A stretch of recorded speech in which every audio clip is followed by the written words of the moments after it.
Awesome. So my session is kind of ending the whole developer track and kind of bringing everything together to kind of wrap up what you've been hearing over the last week. In the SharePoint platform, in this version, we've made 3 big changes. The first thing we did is we've introduced a new class of solutions on top of the SharePoint platform, and we call these apps. And these apps create new scenarios for end users. So when you think of bringing capabilities and data from external web services, whether it's bringing the Bing Maps into Excel or whether it's bringing line of business applications into SharePoint, these new apps create completely new scenarios for end users that weren't possible before. The second thing that we've done is, as developers and partners, you can build these apps using familiar technologies.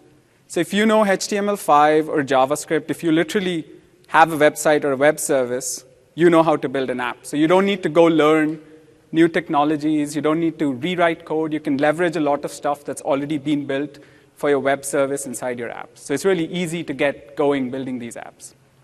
And finally, the third pillar, which is what I'm here to talk to you about, is we've created ways in which partners and developers can monetize these apps. So we've created a SharePoint store where developers can upload their apps onto the store, charge money for it, select a price, and users would buy the apps on the store, and that's how you make money. So my session is going to focus on that third pillar. I'm going to talk about business models, how do you get your app up on the store.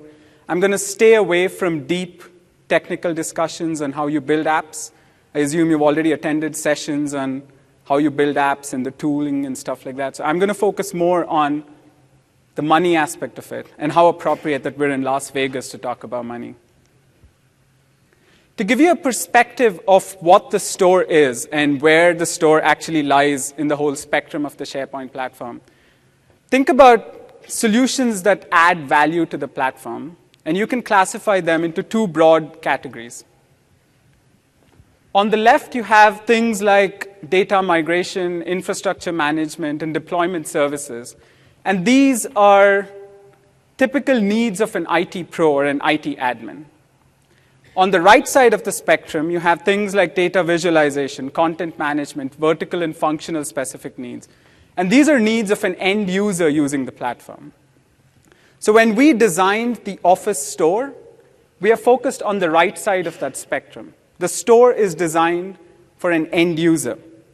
So in our mind, the typical person who's going to use the store is an individual buying apps for themselves or a manager going in and buying apps for their team. So it's pretty much like an app store on your phone. So you have probably a Windows phone or an iPhone or an Android phone. You know what an app store is. You know what apps are. This is essentially an app store for SharePoint. Now, given the fact that SharePoint is an enterprise software, we haven't just left it at being an end-user app store. We've created a lot of controls for IT admins to control the experience of the app store. But the people who are actually going to buy apps on the store are still the end users. So it's regulated by IT and purchased by end users. So as partners, this is a huge opportunity. If you think of the number of users across the Office and SharePoint platform, at last count, it was about 1 billion. The only other platform that I can think of that is close to this is probably the Windows platform. But that is a huge opportunity. When you think about building solutions, getting in front of users, 1 billion, that's a humongous number. There's in-product exposure for your apps. The word is getting cut off there, but that's exposure there. If you've not seen it, the App Store is exposed right within, whether it's Office and whether you're using Word, Excel, and PowerPoint, or whether you're using SharePoint, the App Store is exposed right where users are. So if you get your app up on the store, you're 1 click away from purchase. Finally, all apps that get on the store are validated by Microsoft. So we check for 3 things. When a developer submits an app, we make sure that the app is well designed. We make sure that there's no inappropriate content on the app, and we make sure this is across geographies. And we make sure that there's no malicious intent. So we do a virus scan. We make sure developers are not trying to steal credit cards and so on. And so if you get your app successfully listed on the store, you get an instant sense of credibility, because when a user buys an app from the Office store, enterprises trust Microsoft. So if you have your app up on the store, a user is not going to think twice about who the developer is, because they trust Microsoft when they buy apps from the store. So I'm going to do a quick demo of how the App Store looks from an end-user perspective. So I'm not still talking about how developers get their apps up. And I'm going to spend like minimal time here, but I just want to show you how the App Store is exposed within the product. So I'm going to start off with Word. A lot of what I talk about today applies to both Office and SharePoint. Now, I know this is a SharePoint conference. I know you guys are SharePoint developers. But we did mention this when we kicked off the developer track. If you can build apps for SharePoint, you're also an Office developer. And there's a great opportunity. So I would plead that you consider building apps for Office as well as SharePoint. The opportunity is great across the two platforms. And in the future, we're going to try and consolidate the way you build apps across these platforms. So today, if you build an app for Word, it works for Excel, it works for PowerPoint. And in the future, you just build an app, and it just works across the whole productivity suite. So I'm going to start off in Word. The place where a user would access the App Store for Word is they would go to the Insert tab, and we have a new button on the Insert tab called Apps for Office. So when the user clicks on that button, it opens up a pop-up window within Word, which has 3 tabs. The first tab is My Apps. Now this tab is apps from the public App Store that I have purchased or downloaded in the past. The second tab is My Organization. Now, these are apps that my company has either built internally or hired developers or hired a partner to build an app for them and put it up on a company app store. So there's a big difference between those 2 tabs. The first tab is apps that are curated by Microsoft. So Microsoft looks at the apps that are submitted, we check for apps, and we put them up on the public app store. The second tab, which is My Organization, is apps that are curated by IT admins. So you could have a scenario where a financial company completely blocks the public store and uses this internal app store to distribute apps within their company. And that's completely possible. You could have companies which keep both the internal app store up. In this case, I'm looking at the Microsoft internal app store, and keep the public app store up as well. And as developers, you have opportunities to reach users through both those channels. And I have a slide that kind of talks to those 2 channels. The final tab here is Featured Apps. Now, we have a process where we have both manual as well as automated algorithms that look through all the apps on the store. We look through apps that are rated high. We look through apps that we think in certain categories are really valuable. And we put these apps up in the featured section. And we know from all the other app stores, if as a partner you get your app up in this featured section, the probability that a user is going to download it is super high. Now we have opportunities for you guys to get into this featured section, and I'm going to talk to it towards the end of my presentation. Now if I go back to the My Apps tab, these are apps that I have already purchased. But let's say I want to go search for a new app on the App Store. At the bottom here, I have a link that says Find More Apps at the Office Store. Then when I click that app, it opens up the App Store in the browser. Now remember, this is a public App Store. It's on the internet, so anyone can go access it. I can look for featured apps. I can look on the top for apps for Excel, apps for Outlook, apps for Project, and so on. I can browse through all the apps right here. Let's say I'm looking for a dictionary app in Word. I see a dictionary app. When I click on that, it opens up a detailed page for that app. So pretty much what you would expect from an app store. I can look at screenshots of the app. I can look at reviews that other customers who've used these apps have given. So it kind of gives me a sense of whether this app is useful or not. I think I like this app. I click on the Add button. It shows me a sign-in window here. And I now need to sign in with my Microsoft account. Now this is a very important thing for you guys to realize. Like every app that is purchased on the Office store is linked to a user's Microsoft account. It doesn't matter whether you're purchasing an app for Word or Excel or even SharePoint. All purchases for a user are linked to their Microsoft account. Even if you're purchasing apps from within an enterprise, your purchases are still linked to a Microsoft account. So I am going to sign in here with my Live ID.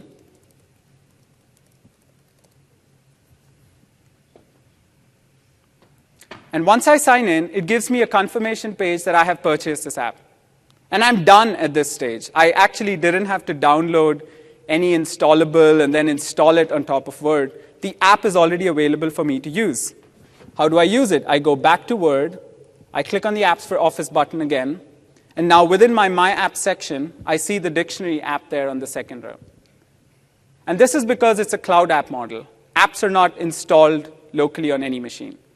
Apps run in the cloud, and they're available from any machine you use as long as you sign in with your Microsoft account. So that's kind of the experience in Word. I'm going to quickly show you how that experience works in SharePoint. Now, I'm here on a typical SharePoint site.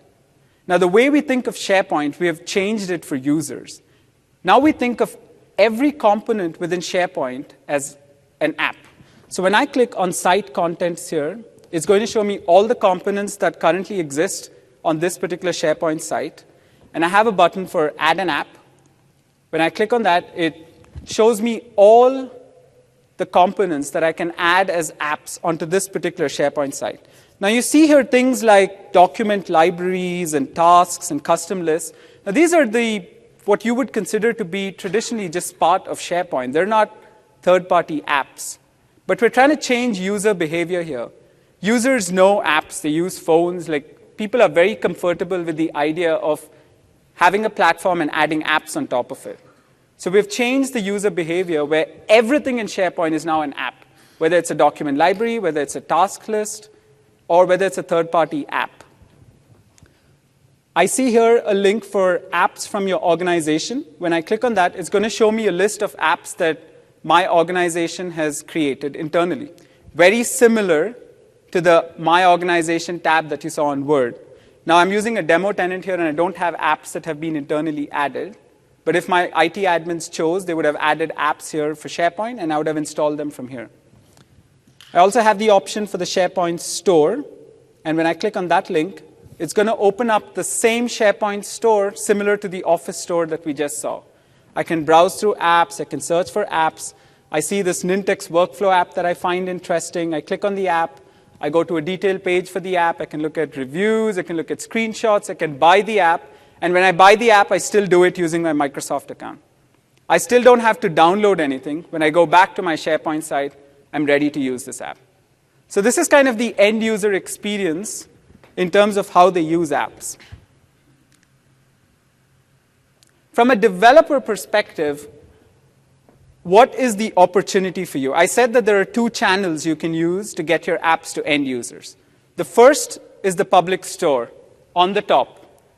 You go to a seller dashboard, which is essentially your app hub or your portal where you go manage your apps. You sign up as a partner to sell apps. We curate the apps, so we validate the apps, make sure that the apps are appropriate to go on the store. Once we validate the apps successfully are listed on the store, and then end users discover it right within the product. The other channel you could use is if you have an existing sales force, if you have an existing website that you're using to sell solutions or services, you can continue to use those to sell your apps. We're not mandating that you have to use the Microsoft SharePoint store to sell your app.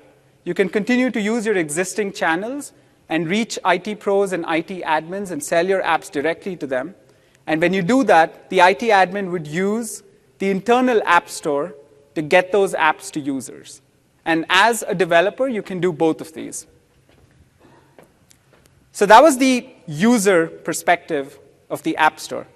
Since you're developers, let's talk about how do you guys actually get your apps on the store. So I'm going to give you a demo of what we call the seller dashboard, the place where you go to sign up to be a developer, and that's where you go upload your apps. Now, I'm not going to walk through the process of actually signing up for a seller dashboard account because that's probably the most boring thing you're going to look at at the end of the SharePoint conference when you're just, I know most of you are hungry, I'm keeping you away from lunch, so I'm going to try and keep the demos like super interesting. So I'm not going to, the process of signing up is pretty simple. It's as simple as signing up for a new Hotmail account or a Live ID. You just go put in your name details, your company name, and so on. So I already have an account that I've created.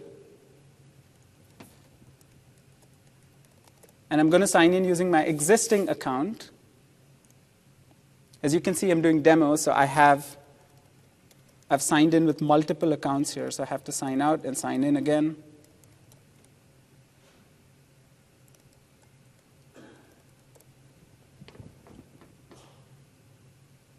Now, when I get into the seller dashboard, there are two broad sections of the seller dashboard. The first section is apps. That's where you go manage your apps. The second section is your account, where you go manage your account, and you go manage your public profile on the App Store. So I'm going to walk through the first section, which is the app section. It has 3 tabs under it. The first tab is the Manage tab. Now here's where I can look at all the apps that I have currently listed on the store. So I have 5 apps here in my account. And you can see that each app is in a different status. So I see the first app is in an unpublished status. I'm going to talk to that in a minute. I have a few apps here that are in a draft status, which means I started to upload them and then I stopped. I didn't go through the whole process of submitting it. You see the last app at the bottom here, which is in an approved status. Now, the minute an app goes into an approved status, it means the app is now available on the App Store and people can download it. If you've just submitted an app, it typically goes into a pending status because that's when our team starts looking at your app. And once we check your app, once we approve it, we put it back into the approved status. Now, let's say we reject your app. Your app is going to go in a rejected status, which is similar to this unpublished status here. So let's go look at what's wrong with this particular app. When I click on that, it gives me the option to go download the app report. Now, this is where we put in details about why we rejected this particular app. When I click on the download the app report, it's going to download a PDF file, which gives me details about why this app failed. Now, this is a sample PDF file.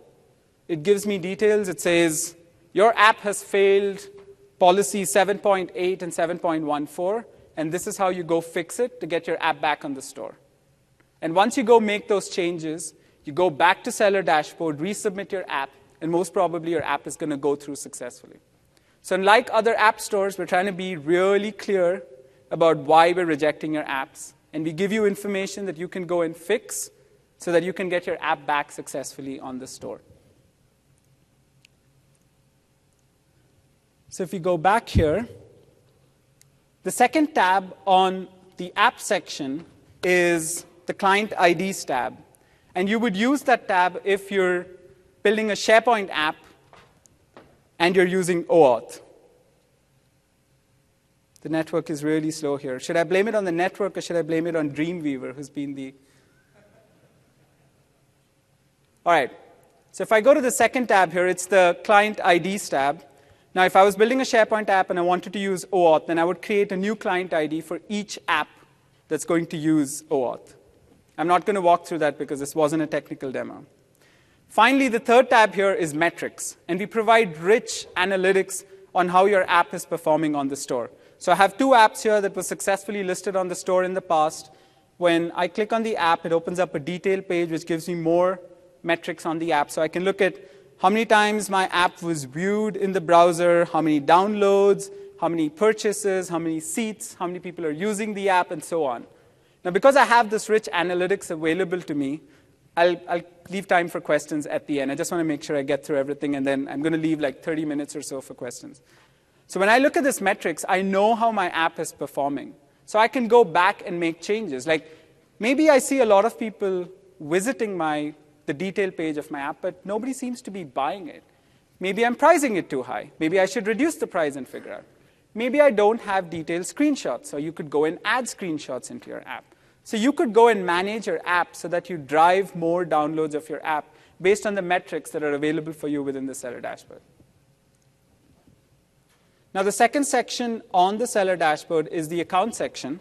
And the account section has two tabs. The first tab is the Manage tab, where you go kind of manage your detailed information about your account. So you have your partner name if you're signing up as a partner, or an individual name if you're signing up as an individual to sell apps. You can go put in a description of what your company does. Now, this is kind of your public profile on the App Store. So when users are browsing apps on the store and they pick a particular app and they look at the developer who's uploaded this app, this is the information they're going to see. So you want to make sure when you sign up for Seller Dashboard, you put in detailed information and you put in a profile which users would feel comfortable when they're buying apps from you. The second tab is Payout and Tax. Now, obviously, you're going to list apps on the store to make money. So you put your payout information there. So we have a whole bunch of flexible options. You can put in bank accounts, PayPal, and so on. At the back end, we're using the same commerce platform that's used by Windows Phone and Windows 8. So if you're already a developer for any of those platforms, you're kind of comfortable with the way you're going to be paid out and so on. I will talk about the international plan and which countries were available in a minute. So let's go to the app section. I'm going to walk through the process of adding an app, and we do that really quickly. So at the top, I see a huge plus icon with Add a New App. I click on that. It gives me different options. So I can choose an app for Office, an app for Outlook, or an app for SharePoint. You see options for Azure as well. I'm not going to talk to those because you use the same Seller Dashboard if you're going to add apps on the Azure Marketplace. I'm not an expert on the Azure Marketplace, so I'm not going to talk to that. But if you're adding an app for Office or SharePoint, here's where you would go do it. Let's say I'm adding an app for Office. I select that option. I click on Next. I can give my app a title. So let's call it the SPC Demo App. I can give it a version number. Now, the version number is a free text field. So you could go and put in versions like A, B, C. You could go put in version numbers like 1, 2, 3. Let's try something complicated because we want to confuse our users, don't we? You can put a release date for your app, and you can choose the release date. Now, this is the date that users would see was the last time you updated your app. So let's leave it at where it is right now. You can select a category for your app. So we have about 20 categories there, and you can select one category in which you want to list your app. We do a mild validation to make sure that your app actually fits into that category. You can't choose multiple categories. Let's say I choose IT admin. You have to choose an app logo.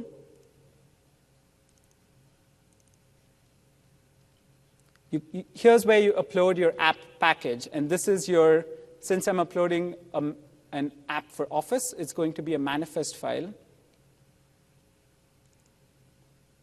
I put in testing notes. Now, when you guys sign up to become partners in the store, please make sure you put in testing notes for your apps. If your app requires us to have a Microsoft account or some special login details, you need to give that to us. Because if we don't know how to test your app is going to be rejected, and you go through one cycle of rejection before you come back and successfully submit your app. So as far as possible, give us as much information right away so that we know how we go and test your app. Most probably, this app would be rejected if I add stuff like that, but I don't have any testing instruction. You can say whether your app uses cryptography or encryption or so on. I'm not going to use that. Here you have a section on trial support. So you can say whether your app is available on a trial basis or not.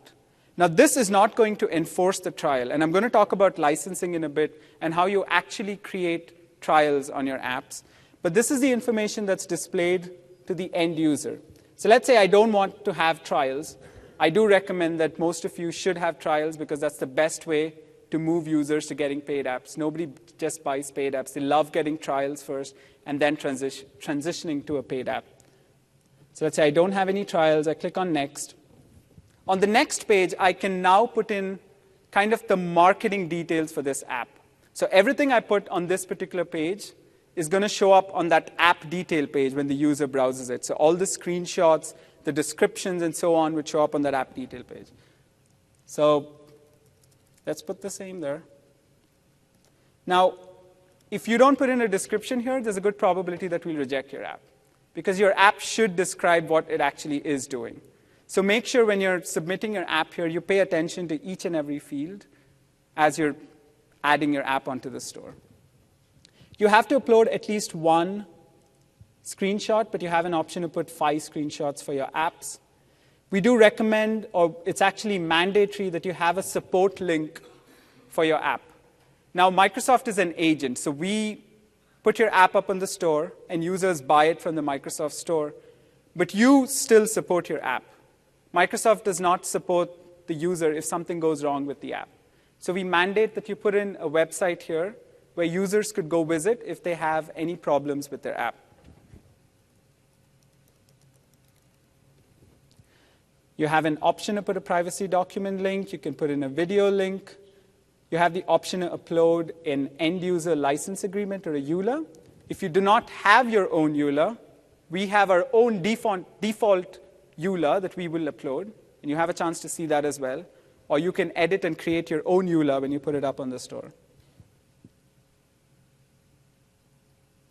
And finally, on the last section, here's where you decide your business model.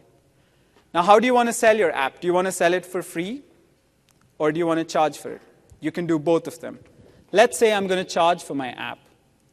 I can choose a price per user, and there's a drop-down. I select a price from this particular drop-down.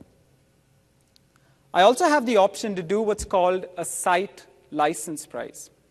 Now, let's say I don't want my price to scale linearly based on the number of users, and I just want to sell my app to a particular company, and I just want to have like a dollar amount in that. Let's say I pick Nationwide, and I want to sell my app for $10,000, and I don't care how many users are going to use the app. The site license allows you to do that. Let me talk a little more about business models. There are 3 broad ways in which you can make money on the store. The first is you can upload paid apps, which is what I just showed you. You upload your app, and you select a price. Either you scale it per user, or you sell it for the whole organization.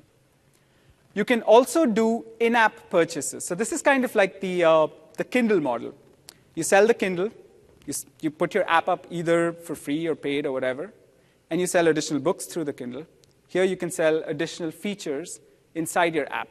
So let's say you have an app that does PDF conversion. You could have the app up for free on the store, and then users would buy the number of documents that they want to convert inside your app. And you're allowed to do that. Now, if you decide to do in-app purchases, you would be using your own transaction system.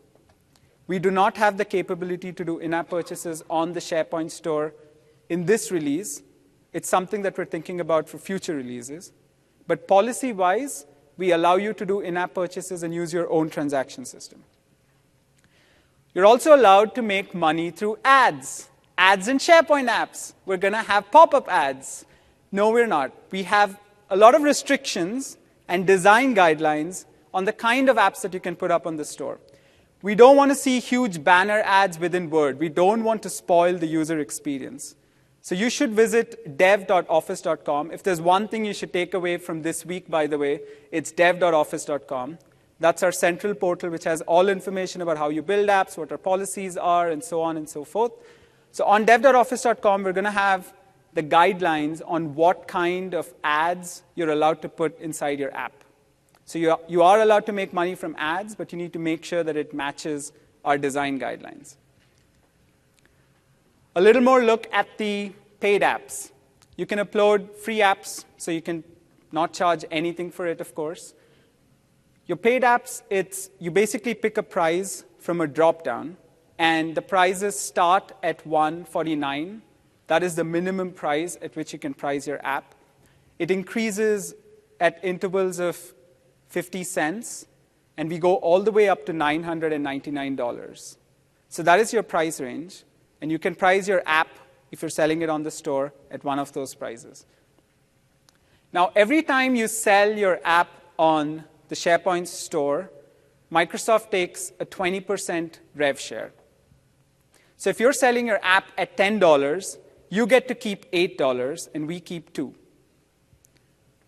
I spoke about the bottom part of the slide in terms of how you can scale your price. So you can either choose to scale it based on number of users, which is the default option, or you can decide to set an organization-wide price where you say, well, after a certain point, I don't care about the number of users. I just charge a fixed dollar amount. And you can do both of those. So we do have a flexible licensing model, and in terms of like the way you build trials and the way you license your apps on the store. As I said, every purchase on the store is linked to a user's Microsoft account. So a user signs in with the Microsoft account, and they buy an app. Now, all that licensing information is stored in the cloud. So it's not stored on the user's machine. So let's say I use this machine at work, and I buy an app on this machine. When I go home and I use my machine at home, if I sign in with the same account, I have that app available. So the app follows me. And this is kind of a general trend you'll see across Office and SharePoint in this release. We believe that Office follows the user. Irrespective of which machine you're on, we're tying Office to the user. Similarly, we're tying the SharePoint store to the user. So it doesn't matter which machine I'm using. As long as I log in with the same user ID that I used to purchase the app, I have access to that app on any machine I use. Apps also travel with the document, and this is specific to apps for Office. So let's say I use Word, and I buy an app on the store, and I insert that app into a Word document, and I send that out to everyone in this audience. You all are going to have access to that app. If it was free, you would be able to use it straight away. If it was a paid app, you're going to see a small notification in the app that says, this is a paid app, you don't have ownership, would you like to buy it? If you choose to buy it, then you can use the app as well. So if you think of it, there's a huge potential for your apps to go viral, especially within organizations. If your apps get into Word documents or templates, and templates are shared around, everyone who uses those templates or documents gets access to the app. I would recommend, if you've not already, how many have already got like the latest preview version of Office or signed up for a preview tenant of SharePoint? I would recommend that everyone please sign up and use the latest version. It's pretty awesome. If you sign up and get Excel 2013 and you go and click on File, New, we actually created this template during the US elections. It's obviously not relevant anymore, but it's a great way to check out how apps can be packaged inside templates. And anyone who uses that US election map, you can actually see how we brought live data about the US elections right into Excel. And so I would definitely recommend going and trying that out.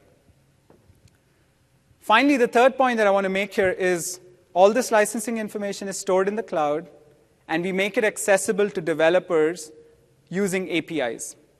So you have access to this licensing information. We're not going to obviously give you like the user's contact details and the Microsoft accounts and so on, but we have an anonymous token that you can access within your code and check what kind of license did this user purchase on the store. So you get a sense of whether the user purchased a free app, did they buy a paid app, did they buy a trial, what date did they download the app, and so on. Now, since you have access to that licensing information, you can go and implement a trial the way you want. So let's say you want to have a trial where the trial lasts for 30 days, and after 30 days, you just put a notice on the app that says, hey, your trial has expired, go buy a paid app, but the app continues to work in the same way. You could do that within your code because you have access to the entitlement information of that user. Let's say you want to build a trial where after 30 days, the app completely stops working. You can do that as well. So you can build a trial on your terms. We provide you with the licensing token, and you can figure out the kind of experience that you want your users to have.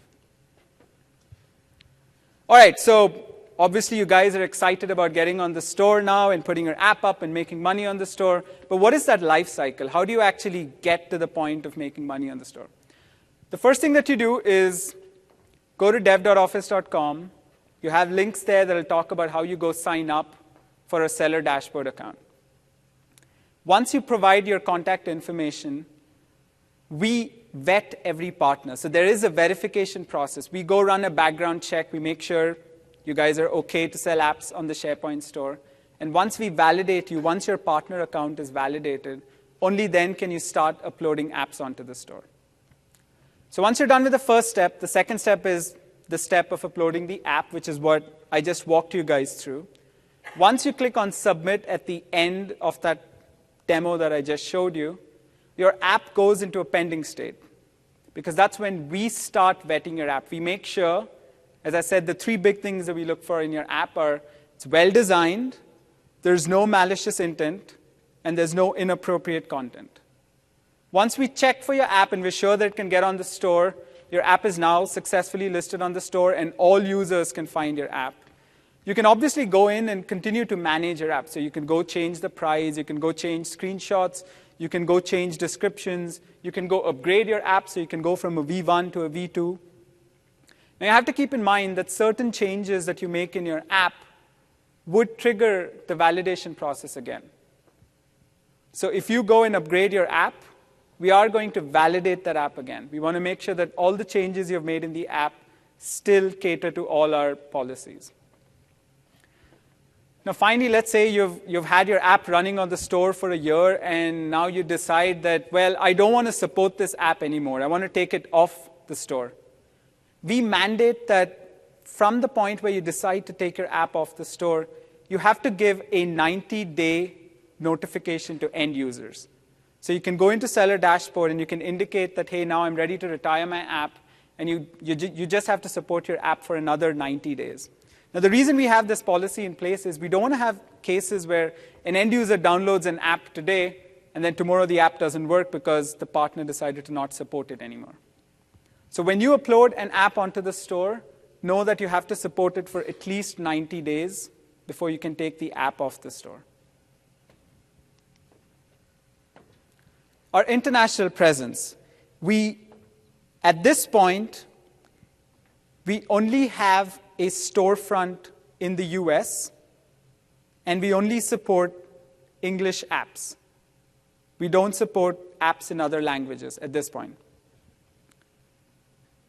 That seems a little bad that we're not supporting the other countries. So the underlying fact is, since we're using the same commerce platform, we're using a lot of the same backend systems, we still support users from other countries buying apps on the US storefront. So you can still have a user from Germany or Russia or India or France still visiting the US storefront and buying apps in the US storefront. So even though we just have a customized US experience, users from almost all across the world can visit that US storefront and buy apps. The same applies for developers. Developers from almost all across the world can upload apps to the US storefront. You have to remember that we're only supporting English apps at this point. Can still upload apps onto the US storefront and sell it to customers across the world. We are going to launch in other countries pretty soon, so we're working on that. And I don't have the exact timelines of when we're going to launch, but that is something that's coming pretty soon.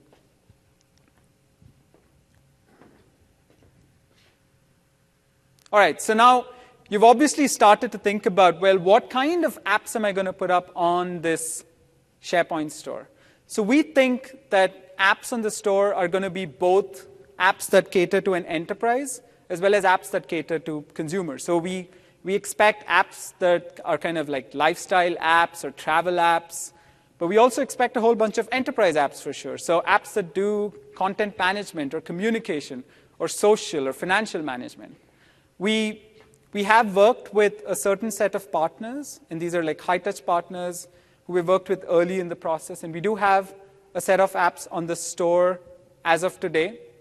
So if you want to look at those apps, just go to either download the preview and walk through that experience that I just showed you, or open your browser right after this session and go to office.com/store, and you can look at the list of apps that we currently have listed, and maybe that'll kind of give you ideas of what kind of apps you can build that connect the SharePoint platform with your existing web services. So we have a whole bunch of categories. I think there's scope for all kinds of apps in the store, and only time will tell what categories really are successful or not. All right, this kind of brings it all together. Like I personally think that this is really, really, really an exciting opportunity for partners. If you think of the opportunity that I've already spoken about, 1 billion users of the product, You get exposure right within the product if you put your app up on the store. We will have global reach. We actually have global reach today as well. We just don't have a customized experience for each country, but you still have a global reach of apps. You get instant credibility because we validate every app that gets on the store. But apart from that, the store really simplifies your sales process. As partners, we think that you guys make awesome solutions, and you guys should focus on building those solutions. And let us do the hard work of figuring out how we run payments. Let us do the hard work of figuring out how we do sales tax in different countries or different states, and how do we actually run that. Let us do that for you. Let us manage your catalog. Let us build a system that provides you with analytics around how your app is being viewed, who is viewing your app, who's downloading your app. And we do all of that, so we completely simplify the sales process for you. And then finally, we're going to continue investing in making this store really powerful. So today, it's more than just a transaction system. We're tying both the payments as well as the entitlement into one solution. But we're going to keep adding business models to the store. So whether it's stuff like hosting and auto-hosting and stuff like that, we're going to keep investing in the store and make more business models available for you to make money. So at this point, I'm going to switch to a Q&A. But I just want to point out 3 key resources that I want you to walk away with. And I would recommend taking a picture of this. It's just 3 URLs, but it's what you need to walk away from this session. If you have these 3 URLs and you take action on this, I think I'm successful. The first is dev.office.com. It is the one thing that you need to remember. It's the place where we have all our documentation. It's the place where we have code snippets. It's where you go sign up for tools. It's where we have our communities. It's where we have our blogs. It's where we make our announcements and so on. So definitely go visit dev.office.com. We also have an ongoing app contest for the store. The app contest closes on December 20th, which is by when you need to successfully have your app listed on the store. Before December 20th, your app needs to be successfully listed. So you need to submit it way before so that it passes through that validation process. We obviously have prizes for the app contest, like a 10,000 cash prize and Xboxes and so on. But I think the real value of the app contest is if you win it, you literally become a superstar developer for the store, because we're going to blog about your app. We're going to make your app featured on the store. We'll give you contacts with PMs on our engineering team that you can go talk to and improve your app and so on. So it's a great opportunity to get visibility and into both the Microsoft team that's building the app model as well as visibility with end customers. Finally, the purpose of the whole SharePoint conference is it's impossible for us to within 4 days to walk you through everything that you need to know about building apps. At most, what we have done is given you an overview of the new app model and how you build apps and how you get your apps on the store. But we are going to conduct events across the world. And these are kind of like dev camps where you can go and learn about how you build apps. And so if you go visit that website, we have details on which countries we're going to, how you go sign up for those events, and so on. Now, Kevin, who's sitting here in the front, has some cards that if you could fill up and give your contact details, we'll add you to a privileged list and we'll communicate with you about these events and how you sign up. You could either fill up that card and give it back to us, or if you visit the store booth downstairs in the expo hall, we could scan your card and add you to our contact database. So definitely recommend doing that. It's a great way to get exposure to the store. So I'm going to keep this slide up, and I open up for questions. We have about 30 minutes, but I can keep going as long as you guys have questions.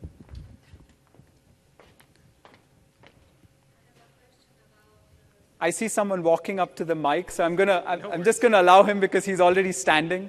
Does that work? Yeah, okay. You mentioned the in-app purchase, and yes, you support obviously your own custom in-app purchase, but it's not implemented yet. Is there a percentage fee on in-app purchases yet then? So that's a great question. So if you use your own commerce transaction system, like if you use your own website or you go use PayPal to do an in-app purchase, we don't take a rev share. Okay. So is there a policy then preventing me from, let's say, offering it as a free app on the store, no, and the in-app would unlock it as to you can do it. Wow, okay. So I should just highlight, like, our strategic objective in building this store is creating value in the ecosystem. Yeah. So this is not a profit play. For us, it's about value to users and value to developers and partners. And so if you go do an in-app purchase, we're not going to charge you a rev share, and you can do it. Sorry, another quick question. On the licensing, you mentioned there was site and per-user licensing. Is that similar to the other attribute? I can't remember it now. Is that enforced? Or do I write code to actually enforce site and per-user licensing? It is enforced based on when you submit your app, you get to choose which option you want to go. So you don't need to write code for that. So when you submit your app, you just select how you want to price it. So you're maintaining every user that would go and grab the app needs their own license? Exactly. Okay, yeah. Thanks. If you want, I have a question there, and then, so if people have questions, if you could walk up to the mic. Thank you for walking up to the mic, otherwise I would have to repeat the question. I heard you have plans about monthly subscriptions. Right. So we don't have subscriptions at this point on the store. So the only way you can sell an app is doing a perpetual license. Subscriptions is top on list for our engineering priorities. And I don't have a timeline for when subscriptions are going to be available, unfortunately. But it's going to come pretty soon. You mentioned the maximum you could charge is $999.99. Yep. Is that a total amount, or is that per user? That is a per user amount. Okay. Thank you. On the purchase side, what does purchasing a site license look like? Like how does an admin say, I'm going to buy this for my entire set of users within the company? Right.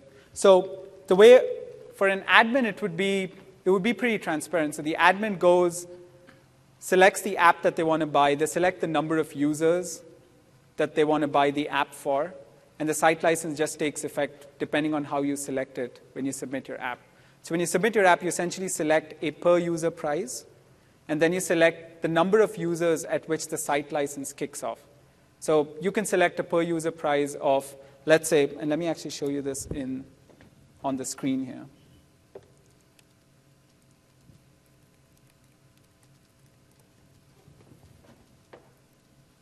So this is that last screen where I'm selecting the price. So the first drop-down selects the per-user price. So this is the price that's going to be charged per user. And then I select the number of seats at which a site license kicks off. So let's say I select a per-user price of $5, and I select the site license at 10 seats. What that means is at $50, if anybody buys, if there's a transaction beyond $50, $50 is your top limit. So for an admin buying the app on the store, all they're going to see is the per-user price, and then they just select a drop-down on the number of users. Okay, but what's the user management look like on that side? Are they picking, if I have a company of 5,000 people and I only want these 300 people to have access to it, how do I manage that? So once you buy a SharePoint app, and the app is available for you within SharePoint, you have a section in SharePoint where you can go manage the licenses for the app. So all purchases on the store are linked to a Microsoft account. But the minute you buy the app and the app comes into your SharePoint instance, you can click on the app and you can assign licenses based on the org ID. And so if you bought 300 licenses, you can assign it to 300 users. Okay. And so whoever buys the app is kind of the owner for the app, and they can go manage the assigning of licenses. Okay, thanks. Thanks. As far as the updating process goes of an app you have on the store, what particular kind of updates trigger a validation? So if you say change your app logo, is that something that's going to trigger a revalidation of the entire app?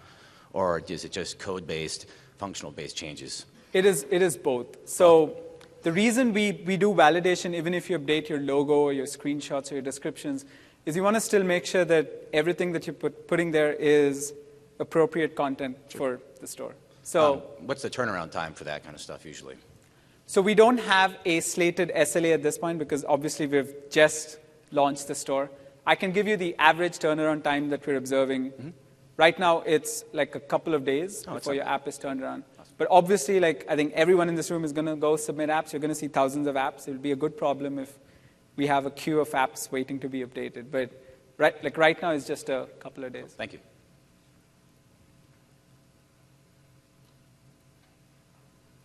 Can a user link to Microsoft accounts So if I use one ID at work and one ID at home, are they, are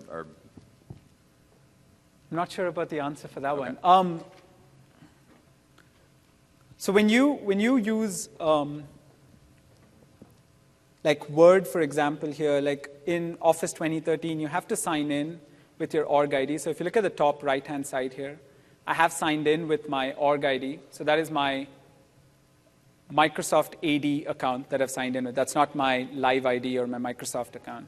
Now, if I go back into the backstage, there's an option for account where it's loading my connected services because the LAN is slow. But essentially, it has an option for the store.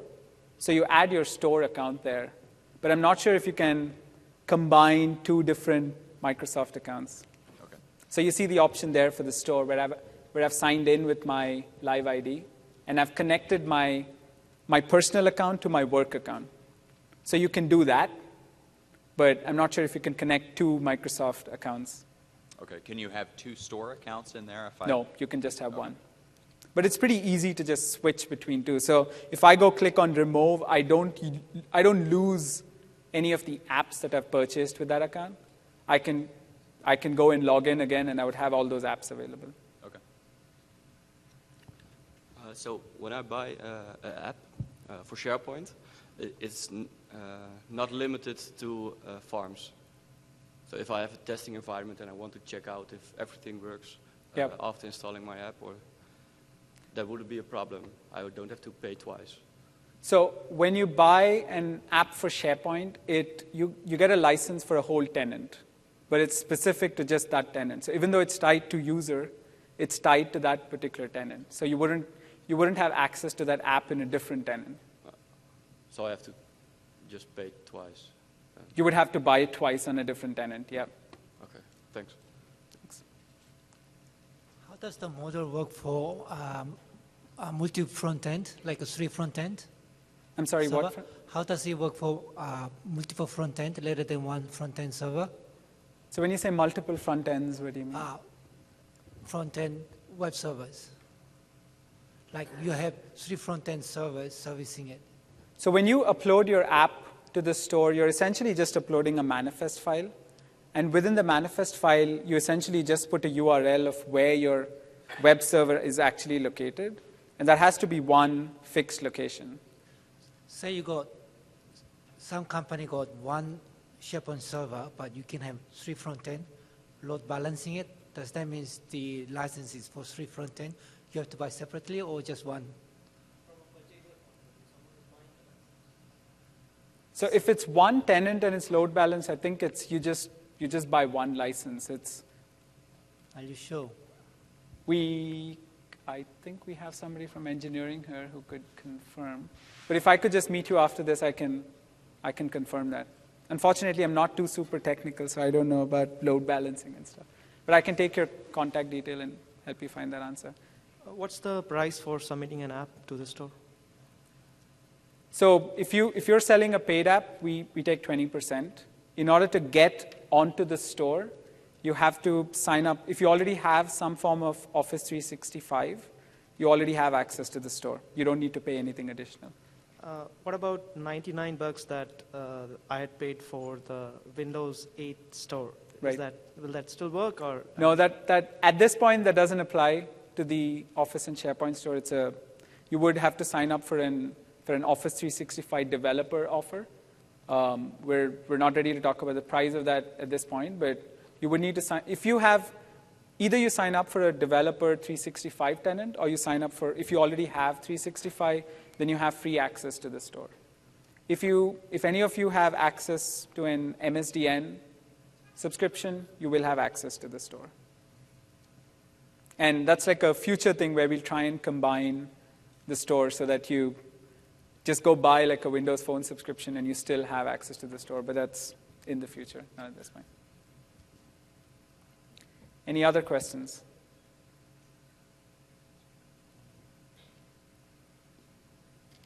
So when I upload my manifest file, when I tell you the URL where my app is located, technically I can do updates on that app somewhere else, without having to change the manifest file. Yep, you can.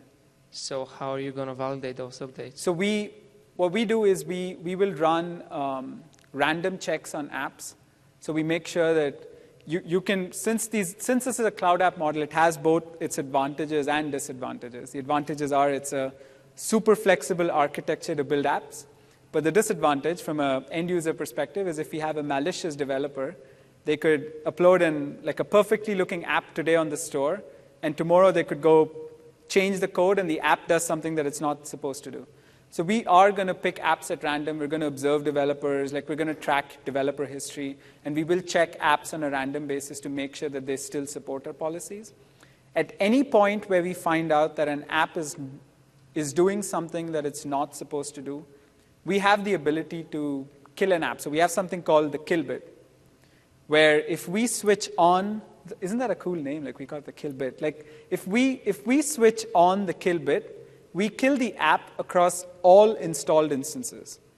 Since it's a cloud app model, like even if a user has downloaded the app in the past, when we switch on the kill bit, the app gets wiped from all instances. So that's how we kind of protect users if an app starts to do something bad. But most of you guys are obviously not malicious developers. I assume your question was, if I go and upgrade the app without upgrading the manifest file, do I need to go through the whole approval process again? The answer is no. Like we might pick your app up on a random check, and if it satisfies our policies, you're fine. Like I wouldn't bother about that. Awesome. Is there any protection against more than one app that does the same thing? Will Microsoft be checking to make sure that there's not 20 apps that have the same exact function? At this point, no. At this point, as long as your app doesn't have inappropriate content or malicious intent, we're going to approve the app. So you might see a whole bunch of calendaring apps on the store. I think we don't have that issue right now.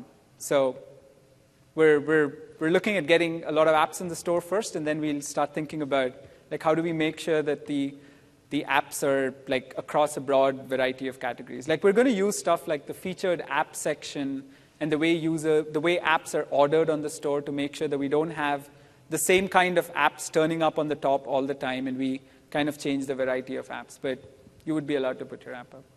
Thank you. Thanks. I have two questions. So one is you charge 20%. If somehow a user wants a refund, do you still get to keep the 20%? So I will lose some money to you if an end user wants to have a refund. So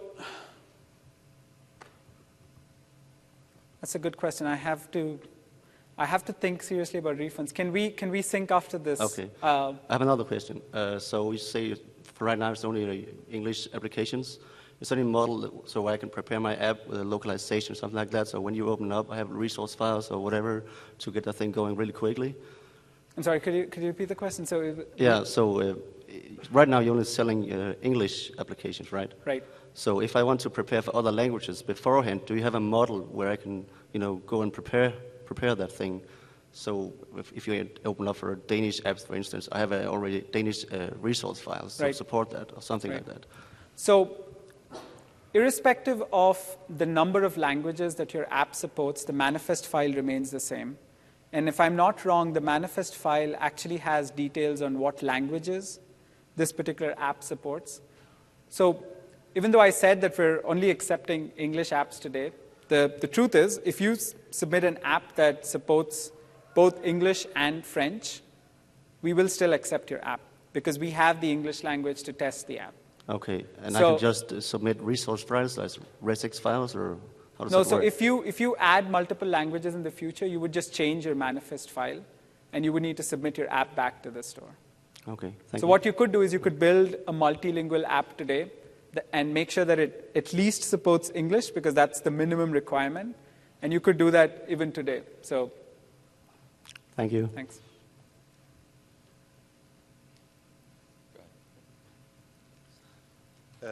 Is there also kind of a subscription mode so that you pay your user, for example, every year? Right. So I think there was another question on subscriptions. We don't have a subscription model as of today, unfortunately, but that's top on priority for engineering. So it's going to come soon, but I don't know when exactly.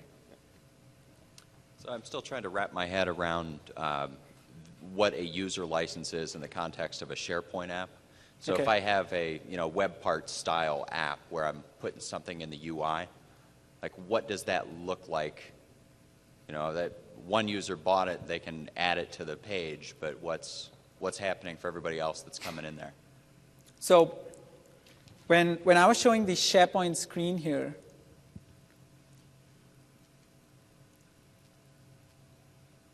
so this is like a typical SharePoint site. When I go to Site Contents, I click on Add an App. Now over here, like I would only see those apps that I already have access to. So either apps that I've purchased on the store using this particular SharePoint tenancy, or an IT admin has specifically added an app and given me permissions to that app. There could be you could have access to other apps that are not available to me. When you go and click on the Add an App button, like you would see them, but I would not see them. Okay, so if I've got my own custom list, right, and you have access to it, you can drop it on your page. Exactly. But who's able to then read and write to that? Am I dealing with that, or is that something like? Yeah, I'm just trying to figure out. So one person needs to buy it to add it to a site. Right. But if if it's a company of 5,000 people, are they Right. all getting access to it, or are they getting blocked when they try to? So view it? there are two different roles here. So you have the owner of the app, and then you have who has access to the app, and they're two completely different roles. So by default, when you buy the app, you play both the roles. You're both the owner of the app as well as you have access to it. Now, as the owner of the app, you can go and give access to additional people. And all those users that you give access to are going to go, when they go to their sites, they're going to see the app. They can go use it. They can go read and write and use all the functionality within that app. You can go and revoke licenses and stuff like that, but I don't know if that makes sense. Yeah, I guess it does. I'm just trying to. I guess that's more on the admin side. They have to be aware of that, right? Right. So, We could probably sync after this if you want to talk more about it. What mechanisms are in place to protect trademark or copyright holders? Right. So for trademarks, we do our own checks. Like, so if somebody is going to use like the Disney logo within their app, we kind of do checks to make sure that we're not violating any trademarks that we know of. But we also have a pretty like stringent legal checks. Like if somebody calls in and complains about trademarks, then we can check for that as well. Look, to the earlier question about duplicated apps, suppose I've created an app that I think is wonderful and I've copyrighted it. Someone else produces the same thing. They say, oh, I like that. I'll make one myself. Okay. What's the mechanism for the app developer to say, wait a second, this is my intellectual property? Yep. So obviously that's going to happen on a case-by-case basis. We don't have a programmatic way of checking for that. But when you sign up to be a developer on the store, you have a couple of free support incidents. So you can call us and say, hey, I noticed this issue. I don't really know how we're going to handle it because that's kind of a specific scenario where we would get our legal involved and they would need to check for that. And the same with trademarks and copyrights. Like I don't have a programmatic answer of how we do it, but we're going to obviously involve our legal and do it. Like all I can say is you do have 2 support incidences that you can use on dev.office.com when you sign up to be a developer. Do you know exactly when the auto-hosted apps will be available on the SharePoint store? I don't have a date on that, unfortunately. Just JavaScript for a while, then. You mean auto-hosted apps, right? Like no, like the Azure the auto-hosted model. Like I don't have dates or like specific answers on the business model around that. How is content protection implemented? When you say content protection, could you give me more? Let me say, for example, I will ship an app with a document library with valuable marketing analysis in it, and I don't want that the buyer of the app just grabs out the document and give it away to other customers. So you're talking specifically about apps for Office when somebody puts an app inside an Office A document? SharePoint app. Let me say I ship a document library for SharePoint as an app. Yeah? Okay. And in there is an analyze, a marketing analyze, which is very valuable. Yeah. Right. And yeah, how can I protect that the document will give away for free? So again, like I'm not super technical on like the code pieces and how you would go architect your app, but typically when you upload an app on the store and when it gets deployed to users, you're essentially just putting a manifest file. So what the user is getting is just a manifest file for your app. So they're not getting the complete app. Your app is running somewhere in the cloud. It could be in Azure or some third-party web hosting service that I don't want to mention, but it could be running literally anywhere. And you could architect your app so that the users never get to see the code or the security. You could even have an, like if I'm not wrong, I think Bloomberg has an app where the user needs to log into the app in order to be able to use anything. So you could build that security into your app and the way you architect your app so that users don't get access to the code within your app. Or